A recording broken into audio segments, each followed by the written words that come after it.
Il est 13 h partout en Côte d'Ivoire. Bonjour et bienvenue dans votre édition. En Côte d'Ivoire, on observe une flambée des cas de Covid depuis plusieurs jours. La principale explication est la présence d'Omicron, variant beaucoup plus transmissible selon le professeur Mireille Dosso, directrice de l'Institut Pasteur d'Abidjan. On compte déjà plusieurs dizaines de cas dans le pays. Dans ce journal, on ira à Alépé, à quelques 45 km au nord-est d'Abidjan. Dans le village de Kodiossou, la désignation du chef a abouti à un conflit qui a occasionné des morts. Le ministre de l'Environnement et du Développement durable, Jean-Luc Assis, est allé sur place au nom du gouvernement pour tenter de calmer les tensions. Goodluck Jonathan, le médiateur de la CEDEAO pour le Mali, arrive à Bamako ce mercredi. C'est en réponse au projet de chronogramme de prolongement de la transition malienne à 5 ans supplémentaires. Ce déplacement est également un point d'étape avant le sommet extraordinaire des chefs d'État de la CEDEAO qui se tiendra le 9 janvier prochain. Ce mercredi 5 janvier est jour de Conseil des ministres. La réunion a lieu au Palais de la Présidence de la République en présence du chef de l'État, le président Alassane Ouattara. De nombreux sujets sont à l'ordre du jour. Le point complet nous sera fait ce soir dans le 20 h par nos reporters qui sont encore sur place au plateau. Marcel Amontano est le tout nouveau secrétaire exécutif du Conseil de l'Entente. Patrice Kwame passe la main après 2 mandats passés à la tête de l'institution. La passation de charge s'est faite hier en présence du ministre chargé de l'intégration africaine et de notre reporter Moussa Konaté. Son témoignage. Marcel Amontano est le nouveau secrétaire exécutif du Conseil de l'Entente. Il remplace Patrice Kwame à ce poste depuis 2012. Patrice Kwame quitte donc ses fonctions après 2 mandats. Avec l'accord de la conférence des chefs d'État, un programme immobilier est lancé avec le projet de construction de la tour Entente à Abidjan. Le partenaire du Conseil de l'Entente pour ce projet est la Caisse générale de retraite des agents de l'État, la CGRAE, en Côte d'Ivoire. Le Conseil d'entente détient 51% du capital de la société de projet mise en place et la CGRAE 49%. Le coût du projet est estimé à 49,6 milliards de francs CFA. À ce jour, le financement est bouclé. Ancien directeur de cabinet du chef de l'État et ancien ministre des Affaires étrangères, Marcel Amontano traduit sa gratitude au président de la République. Il s'engage à rehausser l'image de l'institution sous-régionale. Je voudrais également remercier les présidents des pays membres qui ont bien voulu accepter la proposition du président Ouattara et m'accorder ainsi leur confiance. Nous allons nous employer à relever les défis futurs au bénéfice des pays et des populations du point de vue de l'amélioration de leurs conditions de vie. La passation entre les 2 personnalités s'est tenue en présence du ministre en charge de l'intégration africaine. Alcide Djedji adresse ses félicitations au secrétaire exécutif sortant et ses encouragements au nouveau. Monsieur le ministre Marcel Amontano, nul doute que vous réussirez brillamment à assumer vos nouvelles et exaltantes responsabilités à la tête du Conseil de l'Entente. Au moment où vous prenez fonction, les attentes des chefs d'État et de gouvernement du Conseil de l'Entente pourraient, à mon sens, se résumer en 3 principaux points. 1. Trouver des solutions aux questions complexes de coordination et d'harmonisation des politiques régionales en relation avec la CEDEAO et l'UEMOA. 2. Poursuivre les projets structurants et intégrateurs à impact direct sur les populations, surtout les couches les plus fragiles. Et en 3e lieu, poursuivre les efforts en vue de l'instauration d'un climat de paix et de sécurité dans l'espace entente face à la menace des activités des groupes terroristes. Le Conseil de l'Entente a été créé en mai 1959. Sa mission, promouvoir l'intégration économique, politique et culturelle entre les États membres. Aussi, assurer la paix, la sécurité et la stabilité.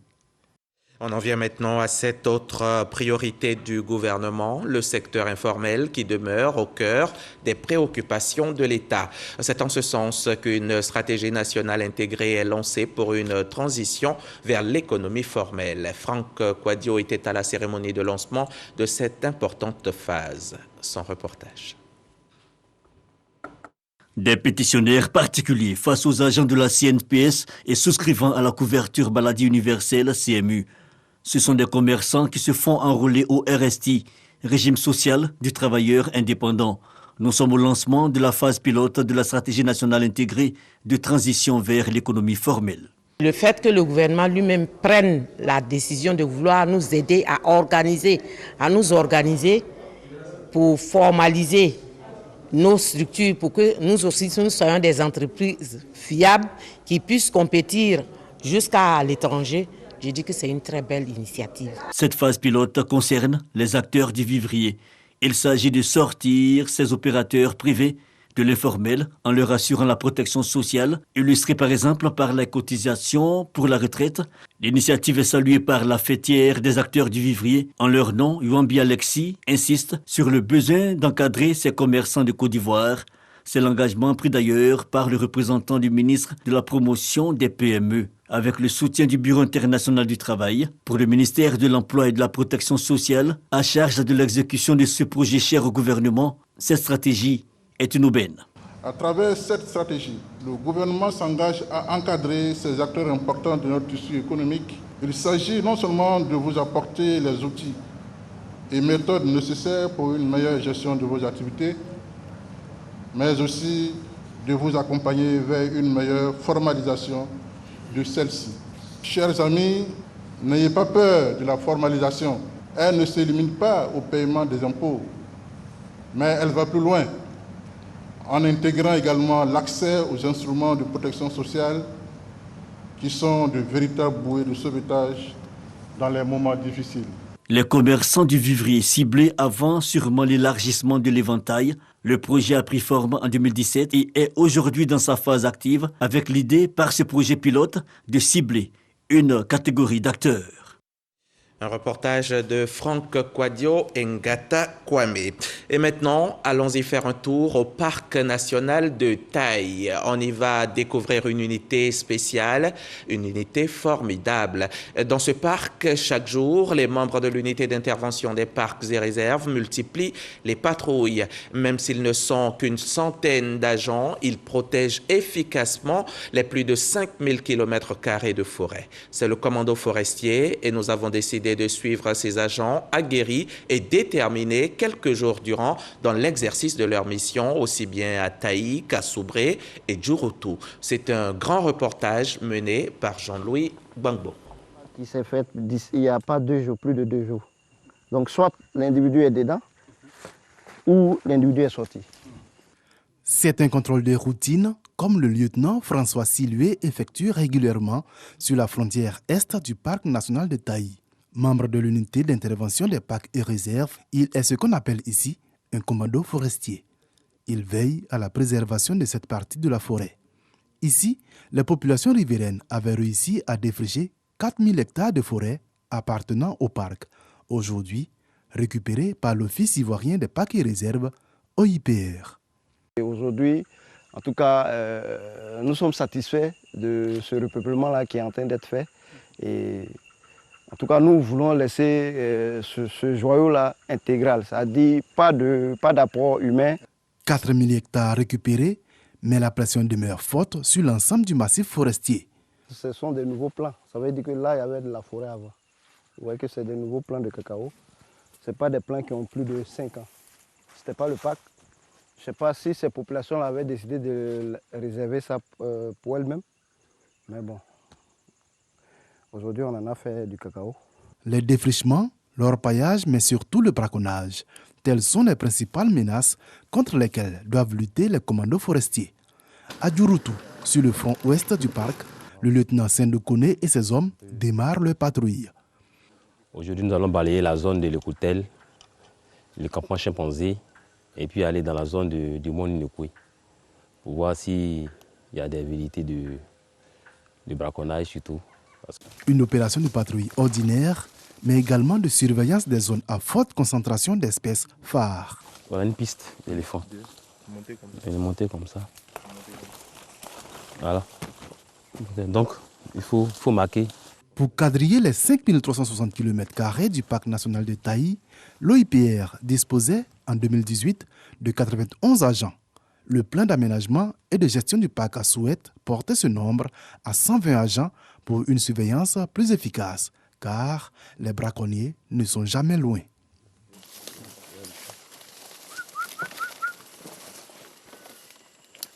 Il y a un signe qu'il a mis ici. Quand on a une piste comme ça, automatiquement on se met à la recherche pour voir s'il y a des indices là-dessus. Parce que quand il marche, il laisse des traces. Et on peut identifier si c'est des pas frais, c'est-à-dire que si c'est ce matin, hier ou bien après, avant-hier ou bien une semaine. Pour atteindre une couverture complète du parc national de Taï, il faut un effectif de 90 agents de surveillance disponibles en permanence. Cela correspond à un ratio de 1 agent pour 6000 hectares. Le lieutenant Sendo Kone et ses agents passent pour chacune de leurs patrouilles entre 5 et 10 jours dans la forêt, quasiment sans repos, affrontant de jour comme de nuit toutes sortes d'obstacles. C'est tout comme ça. Bon, généralement, on est confronté à ces gens de difficultés. C'est pourquoi on a le matériel comme la machette pour pouvoir dégager. Souvent, on a des tronçonneuses dans les véhicules. Quand on tombe sur les chablis, automatiquement, on dégage la voie pour pouvoir continuer nos patrouilles. Donc, vous ne reculez devant rien pour mener votre mission. Hein? Non. Nous sommes formés pour ça. Voilà, nous sommes formés pour ça, c'est notre travail, donc on fait le boulot. Formés pour préserver à tout prix les richesses que le parc national de Taï garde dans ses forêts, mais également dans ses eaux. Car les autres menaces que connaît le parc sont la pêche illicite et les mauvaises pratiques de pêche que surveillent également les commandos forestiers. Depuis la zone de Soubré jusqu'ici, donc les poissons ont le temps de bien se développer dans le parc et ça fait que ça attire plein les pêcheurs. Voilà, donc les pêcheurs peuvent prendre le cours d'eau hors même du parc et puis entrer jusqu'en profondeur pour pouvoir mener les activités de pêche. Pour ces agents, aucun sacrifice n'est de trop pour assurer leur mission. Ils ont pris conscience depuis longtemps des bénéfices à préserver ce parc. Nos arrière-parents l'ont conservé jusqu'à cet état pour nous. Nous aussi, nous le faisons avec joie et avec amour et plaisir surtout de pouvoir le conserver pour les générations futures. Donc avec toute notre force, nous le conserverons tant que nous pourrons. La direction de zone sud-ouest de l'OIPR est dirigée par le colonel Aboulaye Diarasouba. Le salut aux couleurs reste un des moments importants pour faire passer certaines consignes aux agents. Mais ne restez pas dans une position statique pour fouiller une grande zone. C'est ce qu'on fait. Voilà. Inscrit comme bien du patrimoine mondial depuis 1982, le parc national de Taï a réussi à conserver la quasi-totalité de sa superficie. Une fierté pour le directeur de zone. Toutes les espèces décrites à l'intérieur du parc national de Taï, au moment de son classement en 1926 comme aires protégées, sont encore dans le parc. Aujourd'hui, ce sont 184 000 chefs d'exploitation agricole qui bénéficient des revenus grâce à la régulation du climat local fournie par les forêts du parc. Au moins 3,2% du PIB de la Côte d'Ivoire dépendrait du parc national de Taï, soit la production de cacao, café, EVA et palmier à huile, représentant un chiffre d'affaires de 492 milliards de francs CFA. Le commando forestier, une vie au service de la protection de la forêt, un document signé Jean-Louis Gbangbo et Zakaria Traoré, Jean-Louis Gbangbo du service économie de la rédaction, l'un de nos ébonies 2021.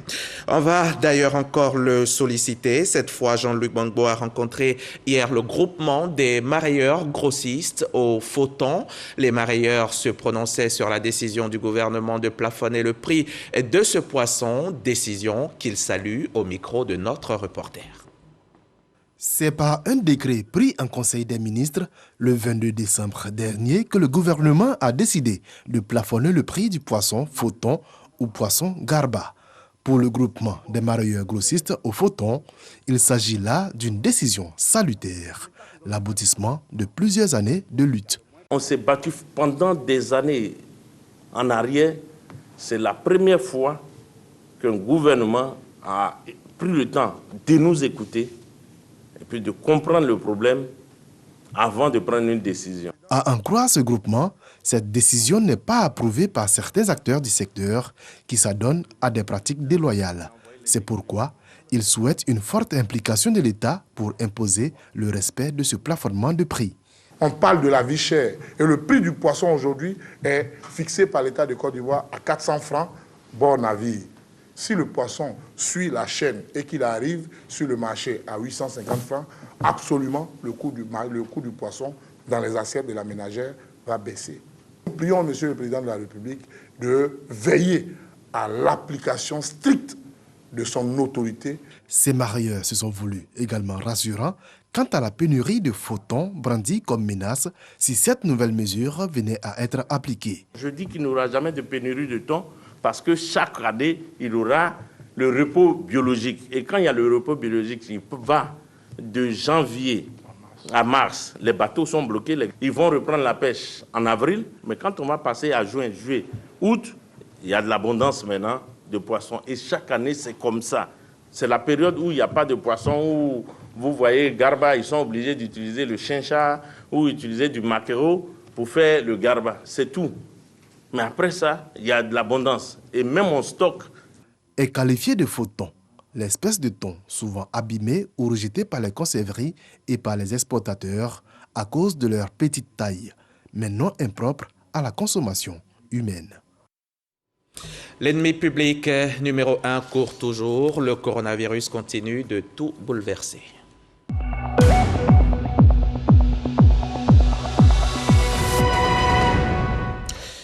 Notre ennemi commun a fait 2 morts hier. À ce jour, il en a fait 723 au total depuis mars 2020. Dans la seule journée d'hier, le coronavirus a touché 1009 personnes. Nous sommes désormais à 73 786 cas confirmés depuis le début de la pandémie et 9 698 cas sont actifs. Le jour viendra où on pourra les retirer, mais pour l'heure, gardez vos masques de protection et faites-vous vacciner. Vous pouvez également appeler le 143 ou le 101 pour toute information. La Côte d'Ivoire connaît depuis 2 semaines une explosion du nombre de cas de Covid, 15 000 cas en décembre avec un pic record à près de 3 000 cas pour la seule journée du 31. Le variant Omicron est bien là, les autorités le confirment. L'Institut Pasteur évoque quelques 78 cas de Covid dus au variant Omicron qui est plus transmissible mais heureusement moins dangereux. Salima Toudia. Plus de 78 cas du variant Omicron notifiés et confirmés en Côte d'Ivoire par l'Institut Pasteur. À partir donc de ce 15 décembre-là, on s'est aperçu qu'il y a donc une émergence de variant Omicron. Et sur 134 échantillons testés, on a eu 78 échantillons positifs pour le variant Omicron. C'est le nombre de variants trouvés dans une série, bien sûr. Ce n'est pas dans tous les malades analysés. Concernant les particularités de Omicron, il est plus transmissible, ça se voit. On voit le nombre de nouveaux cas augmenter de façon significative. Il semble moins virulent. Mais moins virulent, c'est quelque chose qui est tout à fait relatif. Ça dépend des personnes qui sont infectées, ça dépend des antécédents, ça dépend de l'état de santé, ça dépend de beaucoup de choses. C'est officiel, le pays est à sa 4e vague de contamination à la Covid-19. Cette reprise que nous pouvons traiter de 4e vague en Côte d'Ivoire est accentuée par les festivités de fin d'année, avec l'augmentation des rassemblements, des interactions sociales, le relâchement dans l'observance des mesures barrières. La flambée de grippe signalée ces derniers temps cache à 90% des cas de Covid-19. Tout au long de l'année 2021, il y a une plus grande quantité des soi-disant grippes qui sont en fait des Covid. Les signes de la maladie actuellement sont très variables. Il y a des gens qui ont seulement mal à la tête. Il y a moins de signes pulmonaires que dans les vagues précédentes. Et donc, on dit chez nous que ce sont des formes qui ressemblent à des grippes.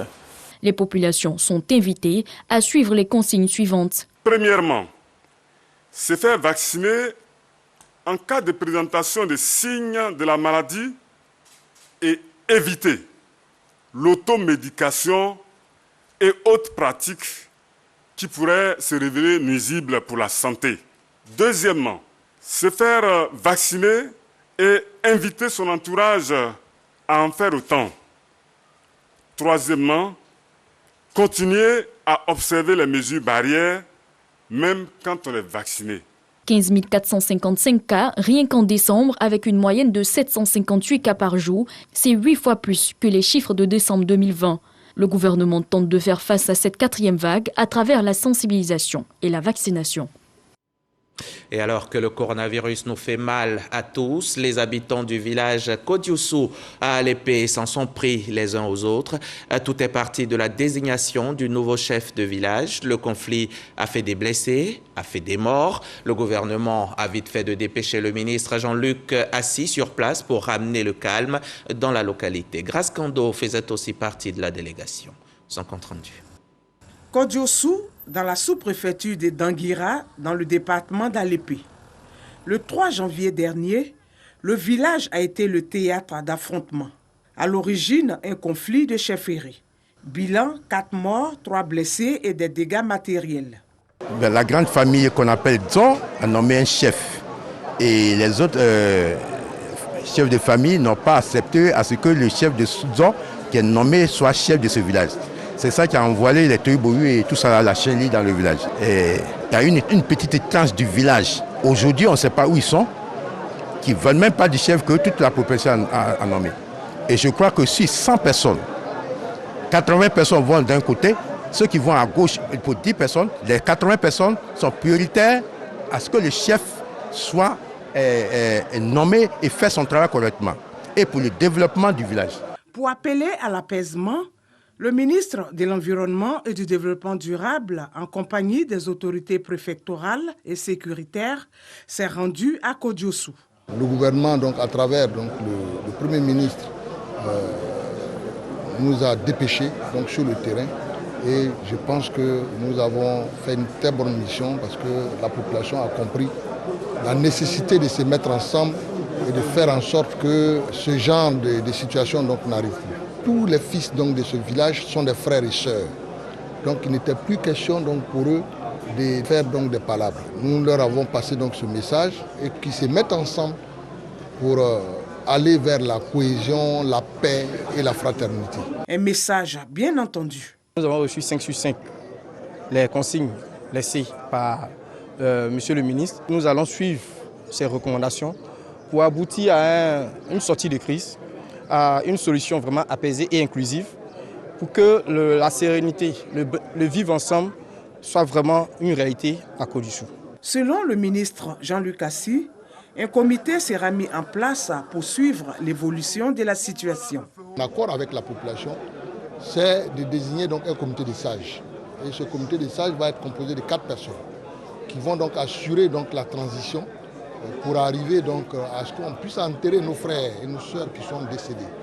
Après donc les enterrements, on passera donc à la deuxième phase qui sera donc, on va passer donc à la phase de négociation qui va permettre donc de façon consensuelle à désigner donc un chef du village qui sera vraiment de façon consensuelle, que nous-mêmes nous allons nous atteler donc à venir installer.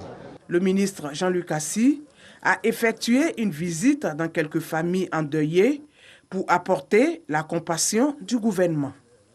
Et de retour ici à Abidjan, on marque une halte à Bobo où l'heure est au déguerpissement de la casse automobile de la commune.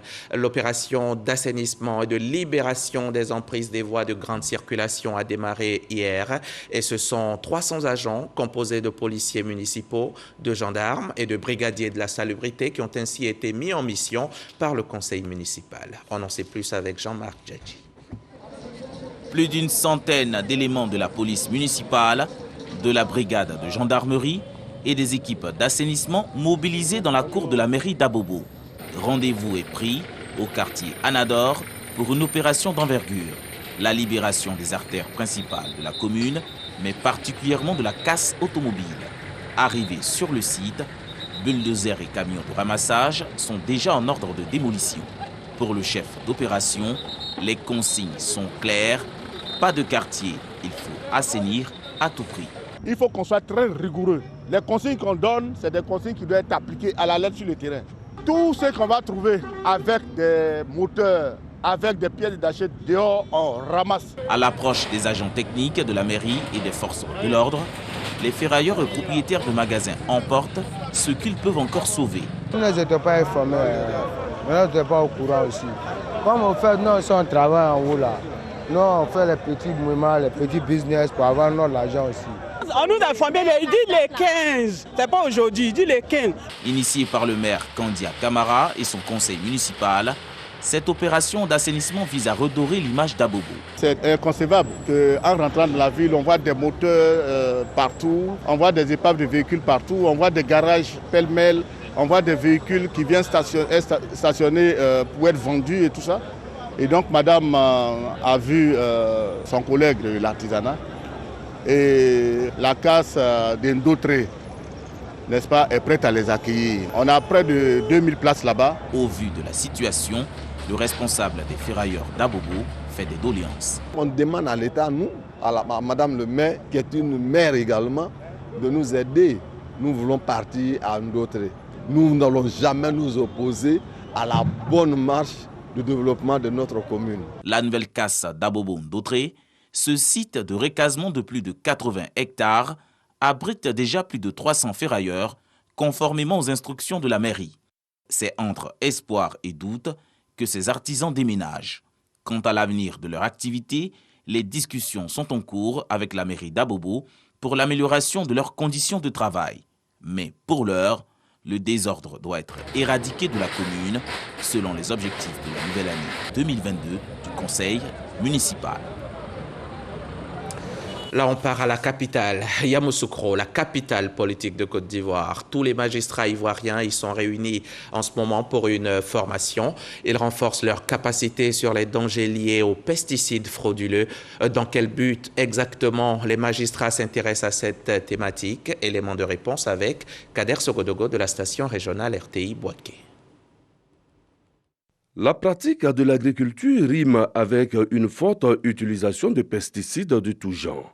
Malheureusement, la contrefaçon, la fraude et les actions nuisibles de tout genre constituent un danger pour l'agriculture et la santé de l'homme. Pour une meilleure répression, les magistrats renforcent leurs capacités sur les réglementations phytosanitaires en Côte d'Ivoire et sur les dispositions légales de lutte contre les contrefaçons et les fraudes dans le domaine. Si l'usage de tels produits présente des avantages indéniables, il n'en demeure pas moins qu'il est susceptible de constituer un véritable danger, tant pour l'homme que pour l'environnement. La direction des affaires civiles et pénales est partie prenante. La contrefaçon est une activité criminelle. Notre atelier vise donc à partager avec les magistrats les outils en vue des poursuites et leur permettre de prendre des mesures et sanctions dissuasives contre cette activité criminelle. Les participants ont pu visiter le marché central de Yamoussoukro pour découvrir l'univers des pesticides, une entrée en matière avant les travaux. Je vous le disais en titre, l'ancien président nigérian Goodluck Jonathan attendu à Bamako ce mercredi. Une visite de l'actuel médiateur de la CEDEAO pour le Mali qui s'inscrit en réponse au projet de chronogramme du prolongement de la transition malienne à 5 ans supplémentaires. Ce déplacement est également un point d'étape avant le sommet extraordinaire des chefs d'État de la CEDEAO qui se tiendra le 9 janvier prochain. Sur le plan national, plusieurs partis et associations viennent de créer la synergie Sauvons le Mali. Ce groupement rejette le calendrier électoral issu des assises nationales de la refondation. Un accrochage a eu lieu lundi au Mali entre les forces armées accompagnées de membres de la compagnie russe Wagner et un groupe djihadiste sur une route du centre du pays. L'altercation se produit au moment où se pose la question du déploiement dans le pays de membres du groupe russe qu'une quinzaine de pays occidentaux ont condamné le 23 décembre dernier, mais que Bamako avait démenti.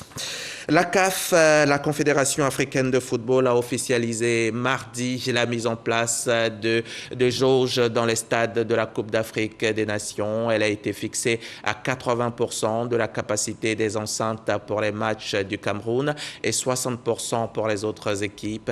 La CAF précise toutefois que ces jauges pourraient être revues en fonction de l'évolution de la situation sanitaire.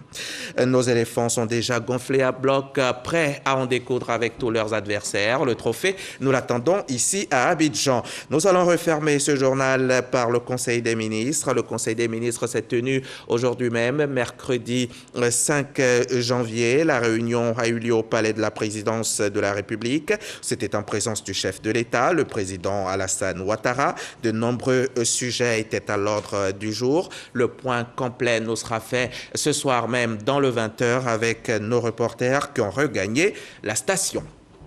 Bonne journée sur RTI 1 et à demain 13h.